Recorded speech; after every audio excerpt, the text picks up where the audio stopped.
qu'il a entendu donc de la femme à qui c'est arrivé. Pourquoi je vous raconte ça? Pourquoi je vous dis quel rapport ça avec la compassion, avec l'empathie?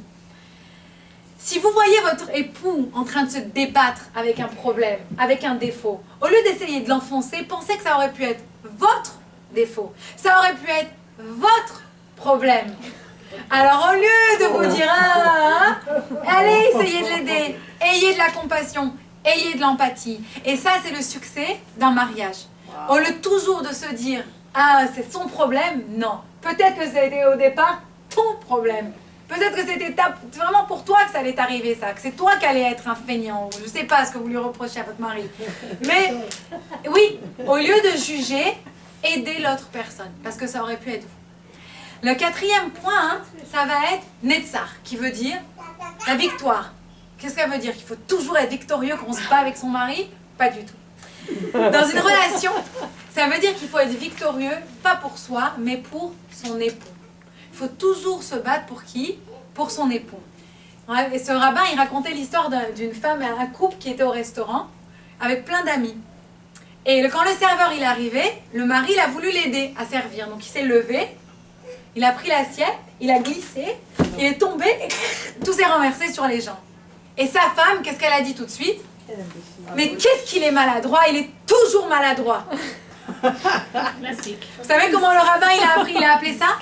Un divorce émotionnel. Un divorce émotionnel. Quand vous êtes en public, surtout devant les collègues, devant le travail, surtout devant vos enfants, ne dénigrez pas votre conjoint. Vous devez vous battre pour votre conjoint, mais vous devez surtout pas le descendre, l'enfoncer. Vous devez toujours être là pour lui. C'est pas le moment de l'enfoncer et de le descendre. Il a raconté cette histoire qu'il était une fois à un Shabbaton et il était assis à table avec des gens, un couple pour manger, et le mari, il doit faire kidouche et il voit que les chalotes, elles sont pas couvertes.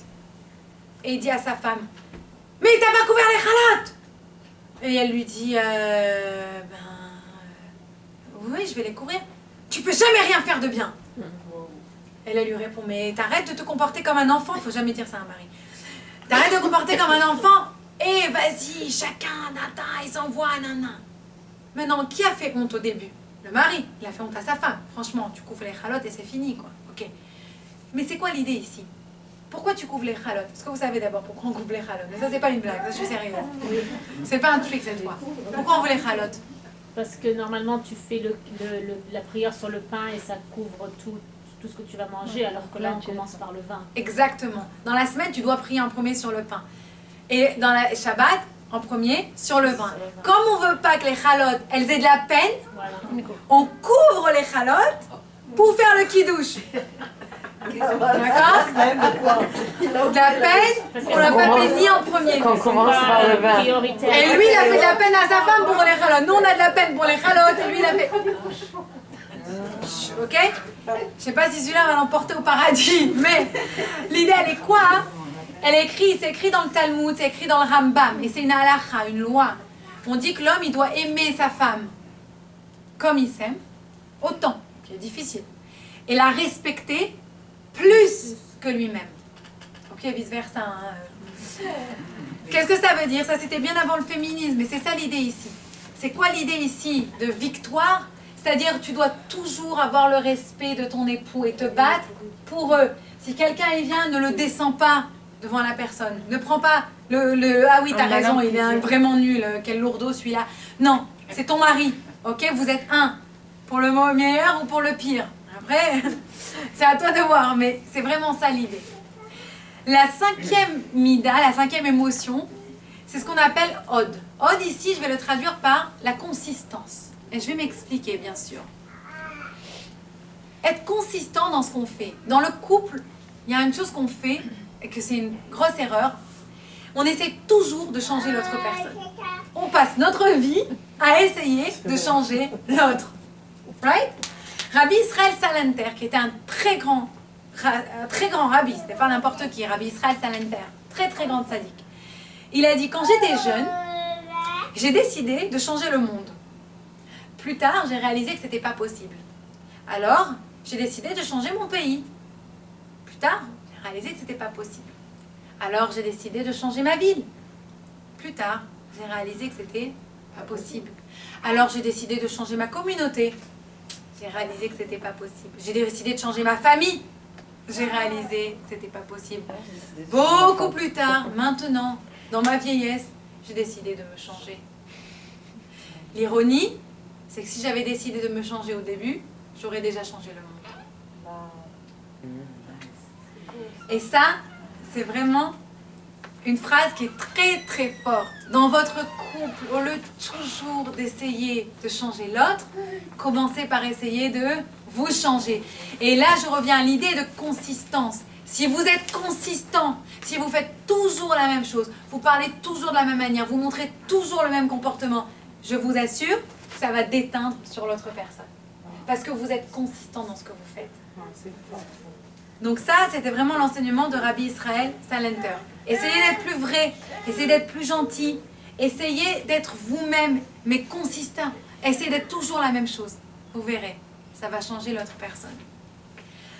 La sixième chose, la sixième émotion que je voudrais partager, c'est Yesod. Yesod qui veut dire l'engagement, bonding, on dit en anglais. Mais ici, je vais vraiment le traduire par la communication. Communication. C'est pas seulement de parler à son époux, c'est de l'écouter. Il y a plusieurs exercices que vous pouvez aller voir des thérapeutes, ils vont vous dire, par exemple, si vous voyez que la personne elle parle et vous êtes déjà en train de vouloir lui répondre, vous avez déjà la réponse prête, il n'a même pas fini sa phrase, vous ne l'avez pas écouté. Vous n'avez pas écouté. Un bon exercice, c'est de répéter ce qu'il vient de dire. C'est très difficile, ne croyez pas que c'est si simple que ça. Très très difficile. Il y a un jour, un homme, il a demandé au Rabbi Lubavitch, il était sorti en chidour. Il a dit, je veux savoir, est-ce que c'est la bonne? Est-ce que c'est la bonne? Quels sont les signes? Le Rabbi lui a dit, est-ce que tu peux parler 20 minutes avec elle? Il a dit au Rabbi, on parle des heures au téléphone. 20 minutes? La même personne, elle a dit des années après, prendre sur moi de parler 20-25 minutes avec ma femme tous les jours, mais 20-25 minutes de qualité. Je réalise à quel point c'est difficile. Pas 20-25 minutes que tu te plains de ta journée. Il y a cet homme qui est rentré chez lui à la maison et pardon, j'ai oublié mon histoire, mais c'est pas grave, ça va revenir. Je vous invite de mes notes. Et il rentre toute la journée à la maison, il dit à sa femme, ça va? Je dis, ça va, j'ai rien mangé de la journée. Il dit, attends, mais ça fait 3 jours que tu me dis que tu n'as rien mangé, tu pourrais déjà être par terre. Mais c'est pas qu'elle a rien mangé, c'est qu'elle a envie de lui dire quelque chose, elle a envie qu'il ait de la peine pour lui, pour elle. Mais communiquer, c'est quoi? C'est pas être là, hein, et j'ai pas eu ça, j'ai pas fait ça, et pleurnicher toute sa journée. Non, c'est parler 20 minutes sur des choses qui nous intéressent, des discussions d'adultes, pas obligé de parler des couches et des culottes, parler des choses qui nous intéressent, être 2 adultes, 2 amoureux. C'est ça qui est important quand on parle avec son mari. S'asseoir et le faire. Le rabbin Rav Groner, c'était le secrétaire du Rabbi Lubavitch. Quand la femme du Rabbi elle est morte, il a raconté cette histoire qu'il arrivait dans la cuisine du Rabbi et il y avait l'infirmière qui pleurait. En larmes, non, une personne qui n'était pas juive. En larmes, elle pleure. Il lui dit, mais pourquoi tu pleures? Tu pleures parce qu'elle est morte? Elle lui dit, bien sûr je suis triste que la rabbinite elle est morte, mais je pleure pas que pour elle, je pleure pour lui. Elle a dit, pour qui lui? Je pleure pour le Rabbi. Comment ça pour le Rabbi? Elle a dit, parce que tous les jours, les deux ils s'asseyaient ensemble pendant 25 minutes autour d'une tasse de thé et ils parlaient ensemble.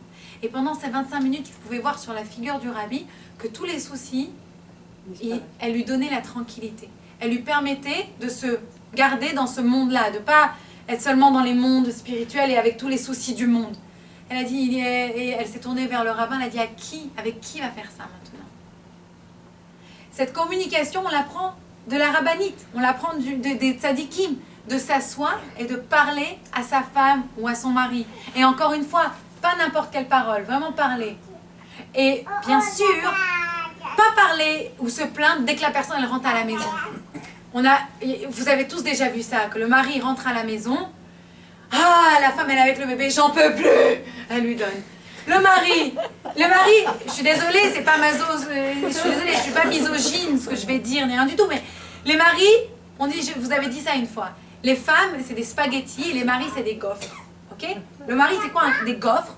Il a tout en compartiment, il y a un compartiment boulot, un compartiment femme, un compartiment belle-mère, Il y a un compartiment manger. Il y a un compartiment qui s'appelle rien. Rien. Le mari, il a besoin d'avoir rien. Il ne peut rien penser. La femme, c'est meatball et spaghetti. Il y a la sauce avec les pâtes, avec... tu me parles comme ça de ton fils, de ta mère, de ta soeur, de le bourreau, de la couche, de la santé de l'autre, de ma voiture qui ne marche pas. J'arrive à tout rentrer dans ma tête et je peux te parler, il n'y a pas de problème. Tout rentre, je processe tout. Pas de problème. Le mari, ça ne marche pas. On dit d'ailleurs, c'est pour ça, des fois, les femmes, elles s'assoient à côté du mari. Et elle s'assoit à côté de lui, le mari dit, écoute, pas de problème, je vais t'écouter ce soir, on va parler. Alors il dit, vas-y, elle lui dit, tu sais, la voisine, elle m'a pas dit bonjour. Aïe, aïe, aïe. Et tu sais, le petit, il a crié. Qu'est-ce qu'on va faire pour le repas de la bar mitzvah? Et puis j'ai pas réussi à faire le menu du Shabbat. Qui c'est qu'on va inviter? À ce moment-là, le mari, il a deux choix. Ou il se suicide, parce qu'il n'arrive plus à continuer, comme minute, ça va exploser. Ou il s'endort.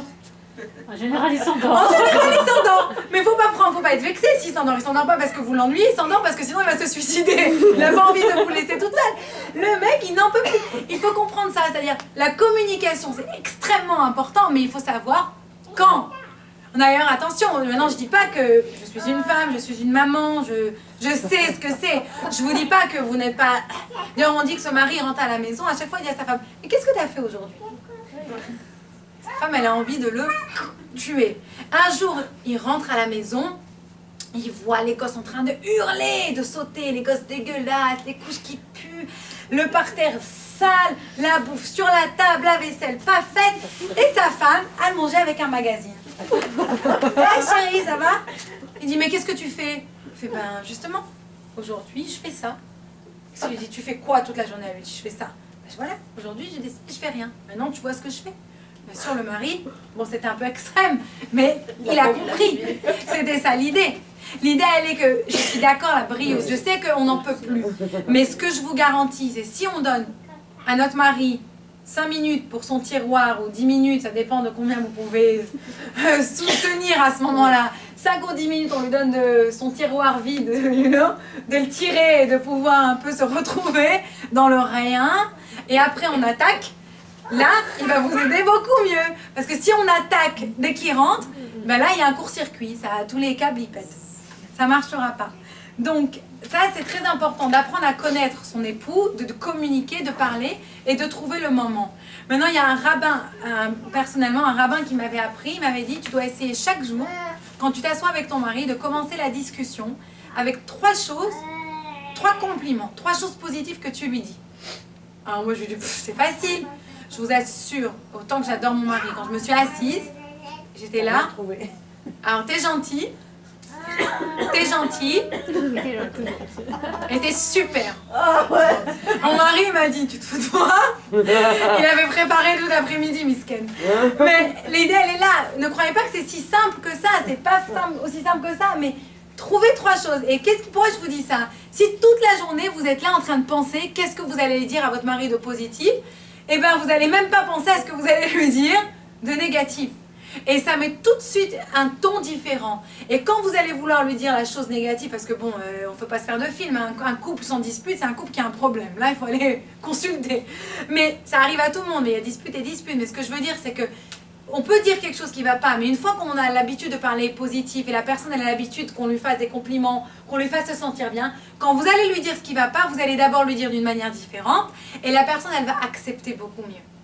Et là, vous serez toujours gagnante. Donc ça, c'est vraiment l'idée de la communication. Et le 7e, c'est quoi? Malchut. Malchut qui veut dire la royauté. Mais la royauté, c'est quoi? C'est de diriger, c'est d'être un bon dirigeant. Qu'est-ce que c'est d'être un bon dirigeant?